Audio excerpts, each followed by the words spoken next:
Welcome to the Wednesday follow-up video where we're looking at the cherry coffee table. Let's go ahead and dive right in and look at some comments because I know there were some good questions. Roy said he's thinking he's going to try to make him a coffee table too. He really liked the way this one came out. Thank you, Roy. You should, dude. I heard from Bob on there. He mentioned that the hardwood plywood is always a good choice for furniture. He wants to know how much do I think this table would cost had I made it from solid cherry. I would say conservatively, off the top of my head, I would say at least 200 or more maybe. And see, that's the thing, I don't know how much wood costs in different areas. Like in Texas where I'm at, cherry is pretty inexpensive. I only bought one board that I used to make this, and it was a 14-foot board, and I think it was like something like 8 or 10 inches wide, but that cost me like $35 for that whole board. So you might be able to get the top and maybe the bottom out of that.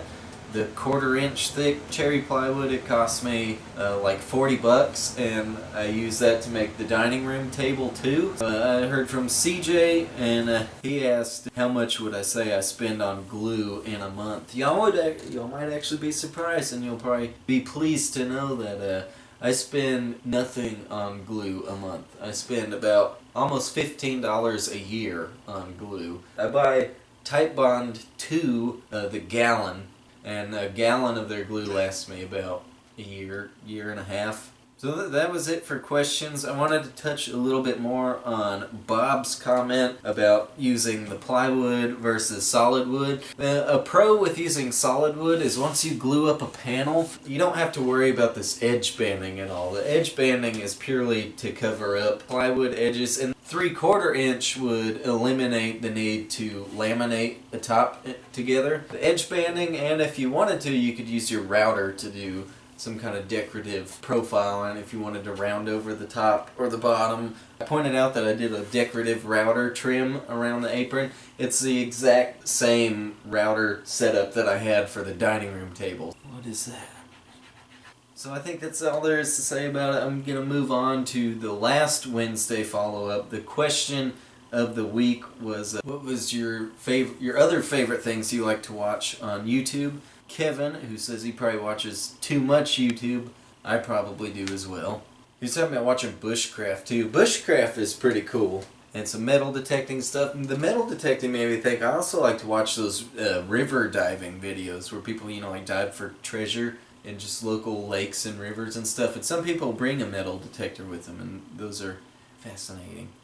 Davey, he was talking about watching like leather work and machining videos, CNC machining videos. I heard some more people that watch Jimmy DiResta and Bob Claggett. I think everybody watches Jimmy DiResta, even if you're not into any type of making sort of craft. I think just everybody.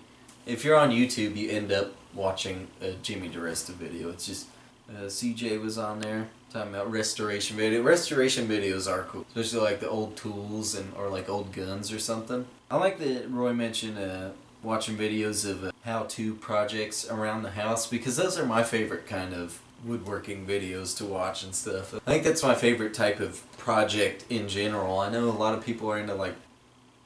Oh, I thought you were about to sneeze.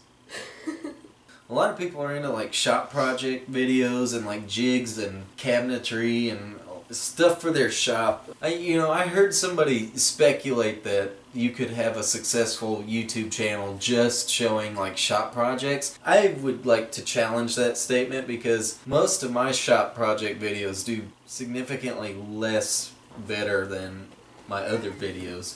Except for my mallet video. That one did pretty damn well actually. But yeah, I think the most useful and like best projects are like around the house stuff. Actually, smaller the better almost. Just little boxes or nifty little shelves and stuff like that.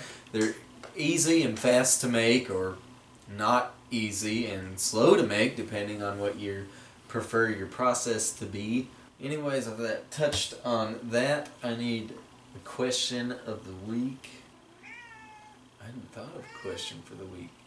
I'm going to leave the questions up to y'all. If y'all have any questions for me, you can leave them in the comments below and I will answer them. Part of that is because it is something I've wanted to try, and also I can't seem to think of a question.